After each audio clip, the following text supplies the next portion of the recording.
Everyone put your thinking caps on for this one because let's find out what banks actually do with your money. And this is just for educational purposes only. And this is what AI is saying about the questions I asked. Here we go.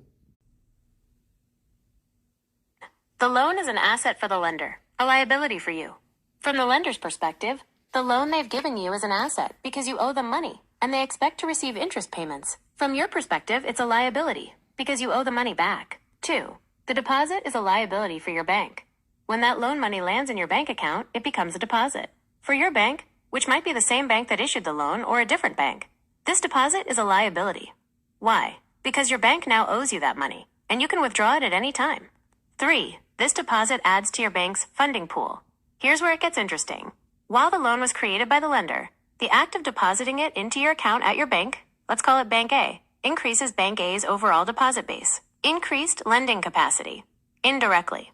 For Bank A, a larger deposit base means they have more funds available that they can potentially lend out, subject to reserve requirements and their own lending policies. So in a sense, your loan, once deposited, contributes to the overall pool of funds that your bank has at its disposal to make other loans. It doesn't mean they're taking your specific dollars and relending them, but rather that their total liabilities, deposits, have increased, which supports their asset creation lending activities. Lower cost of funds deposits are generally a cheaper source of funds for a bank than borrowing from other banks or capital markets. By increasing its deposit base through your loan deposit, your bank effectively gains access to more low-cost funding. This can improve its net interest margin, the difference between what it earns on loans and what it pays on deposits. Improved liquidity.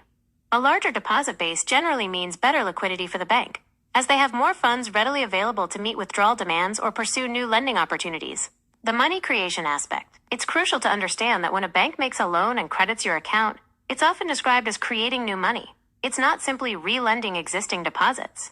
Example, if you get a $100,000 mortgage from Bank X simply credits your account with $100,000.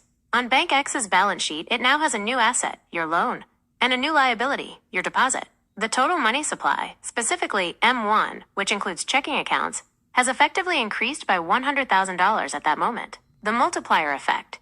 If you then use that $100,000 to buy a house, and the seller deposits that money into their account at Bank Y now has a new $100,000 deposit. Bank Y can then lend out a portion of that, again creating a new loan and a new deposit, and so on. This is the money multiplier effect in fractional reserve banking. So yes, when you borrow money and it's deposited into your account, you are effectively contributing to the funding pool of your bank, which in turn facilitates their ability to make more loans to others. It's an interconnected system where borrowing and lending create deposits.